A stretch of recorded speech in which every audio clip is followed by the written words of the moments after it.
El carpincho es el roedor más grande del mundo y en las últimas semanas revolucionó las redes sociales. Hubo memes, chistes, gente que quiere adoptarlos, figuras del espectáculo que salieron en su defensa. La polémica se generó debido a las denuncias por el desalojo de una familia de carpinchos en la zona sur del Gran Buenos Aires. Vecinos enojados, un country involucrado. Pero ¿qué hay detrás del desalojo de los carpinchos? Las voces que necesitas escuchar para poner en acción las palabras. Innovar Sustentabilidad Podcast. Con Patricia Lafrati. La crecida en los últimos años de desarrollos inmobiliarios que no respetan la biodiversidad de las tierras donde se instalan profundizó la problemática de las especies que se encuentran en estos espacios, haciendo que ellas se tengan que enfrentar para salvar sus vidas y también sus crías ante el humano. La falta de información, regulación y muchas veces sentido común hace que nos encontremos con animales domesticados o extinguidos cuando somos nosotros los humanos quienes usurpamos sus tierras. Lo que ocurrió en el country de Hudson no es nada más ni nada menos que uno de los ejemplos que organizaciones de rescate animal viven a diario.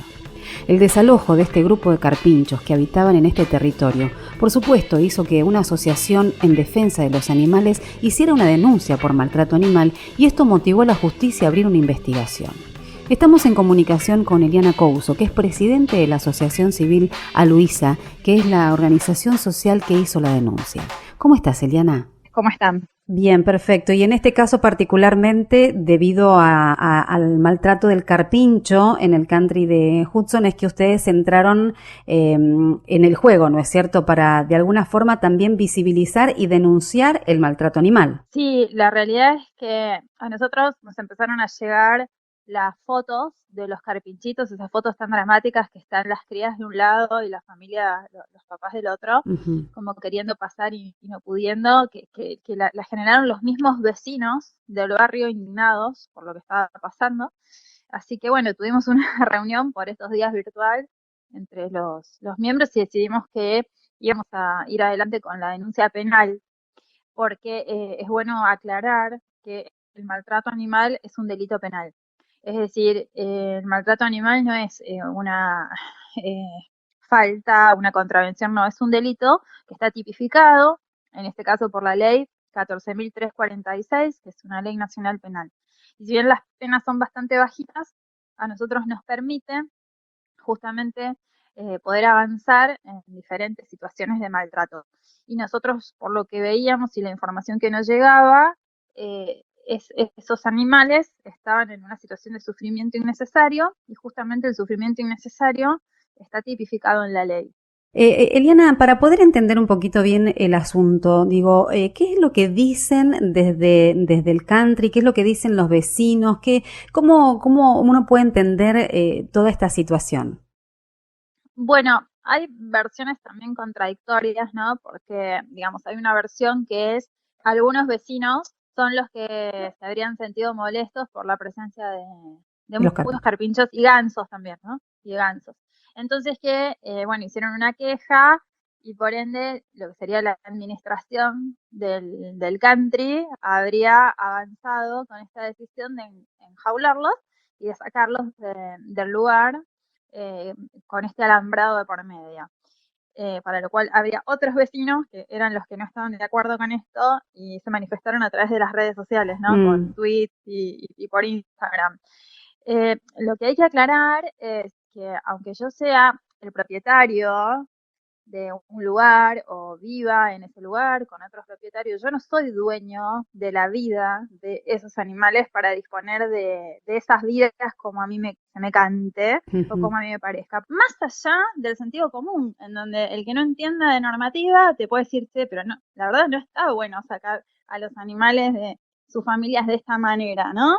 Así que lo que nosotros esperamos es que en breve se tome ya una determinación ágil y rápida de preservación de estos animales, porque también una versión que circulaba era que se pretendía, bueno, relocalizarlos, ¿no? Sí. O sea, llevarlos por ahí a un santuario o a una especie de, digamos, de refugio, ¿no? Sí. Y nosotros desde el primer momento nos pusimos de acuerdo con que esta no era una opción, porque sería un muy mal mensaje decir que, bueno, cuando me molestan, me lo saco de encima y que se haga cargo un refugio.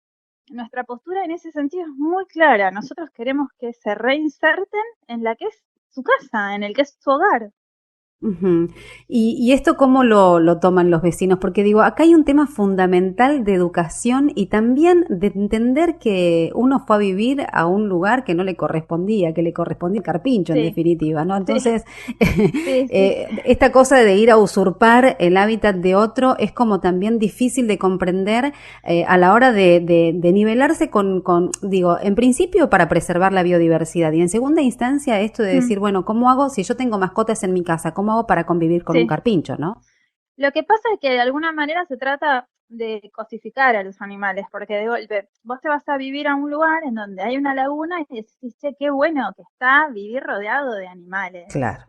Pero después, cuando los animales o bien se empiezan a reproducir o generan, no sé, ruidos, las cosas habituales de la existencia de ellos, esa coexistencia empieza a molestarle a muchas personas y se adoptan, perdón, este tipo de medidas. Mientras nos divierte tenerlos cerca, los tenemos, cuando nos molestan excluimos, los tiramos, los matamos también, ¿no? Ujú, Simplemente se trata de coexistir pacíficamente, con empatía, ¿no? ujú. Ponerse en el lugar del otro y bueno, y buscar soluciones que sean creativas y que sean tendientes a la preservación del bien que nosotros más valoramos, que es la vida. Totalmente. Ahora, Eliana, la verdad es que este caso y esta denuncia puso y dio visibilidad a una problemática que se vive en forma permanente. Yo vivo en la zona de Pilar y la verdad es que acá el desarrollo inmobiliario también fue muy grande y de alguna forma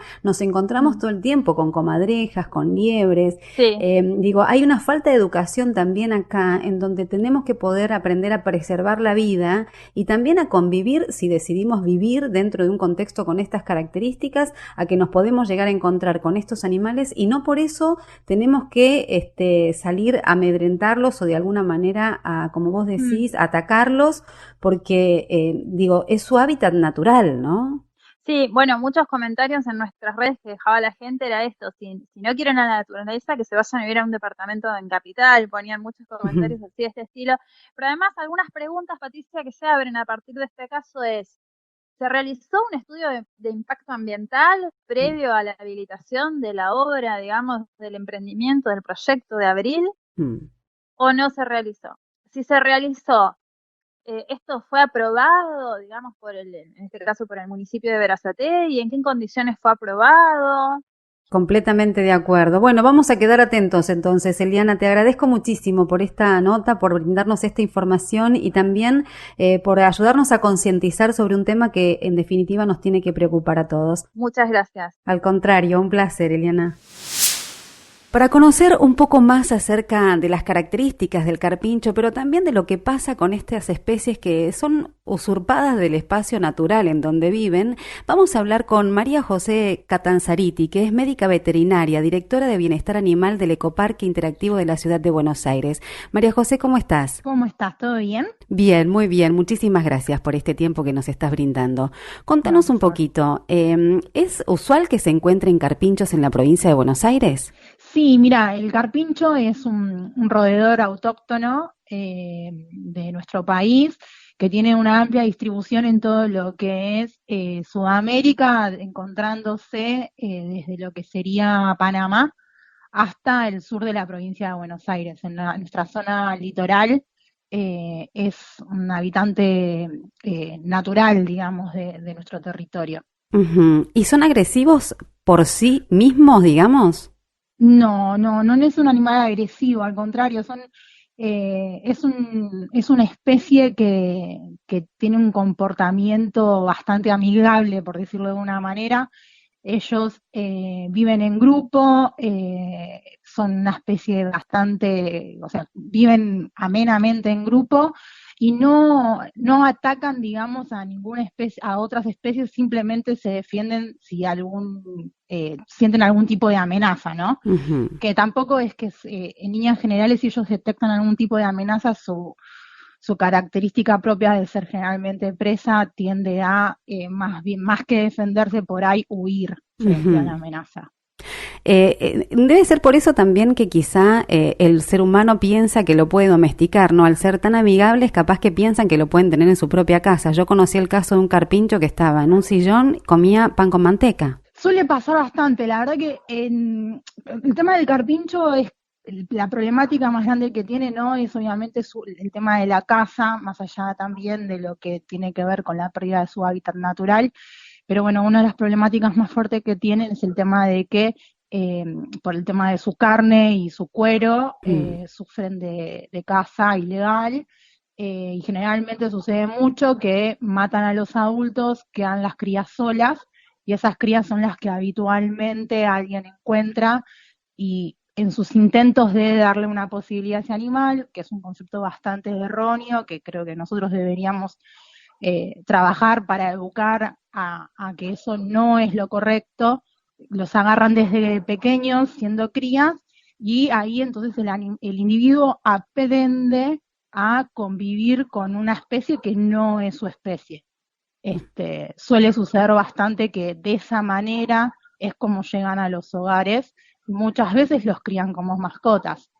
El problema de esas situaciones es que claramente estamos sacando un individuo de la naturaleza, le estamos dando una vida que no es acorde a sus necesidades, ¿sí? Uh-huh. Bueno, hoy puntualmente por el carpincho, porque hubo una denuncia y porque se pone de manifiesto que también el crecimiento de este tipo de desarrollos inmobiliarios hizo que se usurpara el espacio o el hábitat natural de otras especies, ¿no es cierto? Como el zorro, como la comadreja. ¿Qué se hace en el caso de que, bueno, inevitablemente te encontrás con una especie con estas características? De hecho, ya aprendieron a convivir mucho con los humanos dentro de estos espacios. Bueno, hoy lo sabemos en zona sur, pero también ocurre en zona norte. Pero cuando uno quiere cuidar una especie con estas características, ¿qué puede hacer? Cuando uno se encuentra con una especie silvestre, lo que tiene que hacer es comunicarse con la autoridad de fauna que corresponda a la jurisdicción. Eso es lo que corresponde hacer. Es muy común, como te dije antes, que uno encuentra por ahí una cría de carpincho y en su afán de cuidarlo y sacarlo del riesgo, tiende a llevarlo a la casa, y eso es lo que precisamente no hay que hacer. Hay que darle aviso a la autoridad de fauna competente y ellos son quienes intervienen y toman las decisiones más correctas para el ejemplar que fue hallado. Uh-huh. Y después la dirección de fauna lo que hace es determinar a ver a dónde va ese animal para poder ser rehabilitado, para poder ser también devuelto a su zona de hábitat natural. Claro, hay que ver cómo se encuentra el individuo, ¿no? O sea, en ese caso, como te dije, intervienen los técnicos. El técnico no solamente va a ver en qué lugar se encuentra, sino que también tiene que ver en qué condiciones se encuentra ese animal, ¿no? O sea, si es un individuo que fue criado como mascota durante toda su vida, como previamente pasó hace poco en el caso de Pancho, el carpincho que había sido, que fue muy conocido su caso en Santa Fe, que Pancho es un carpincho que vivió en una casa desde muy chiquito, y no sabe desenvolverse solo en la naturaleza porque durante toda su vida el alimento le fue proporcionado, porque no sabe por ahí cómo protegerse de las amenazas, no sabe reconocer amenazas propias de la naturaleza. Frente a todas esas situaciones, por ejemplo, ese individuo es un individuo que no puede ser reinsertado automáticamente en la naturaleza, sino que requiere un proceso de rehabilitación o por ahí formar parte de algún tipo de reserva donde puede convivir con individuos de su misma especie, pero bajo cuidado humano, en condiciones no acorde a sus necesidades, tanto alimenticias como comportamentales. María José, muchísimas gracias. No, muchas gracias a vos. Innovar Sustentabilidad Podcast con Patricia Lafrati. Y así llegamos al final. Esperamos que después de haber escuchado todos estos testimonios, vos también te abras a la reflexión sobre el valor del cuidado de la vida y de la biodiversidad. Ya sabés que podés suscribirte a nuestro canal y nos podés seguir a través de cualquier plataforma de sonido. También a través de nuestras redes sociales. Si no, en www.innovarsustentabilidad.com. Nos encontramos en el próximo episodio. Innovar Sustentabilidad Podcast. Este fue un podcast de MyPod.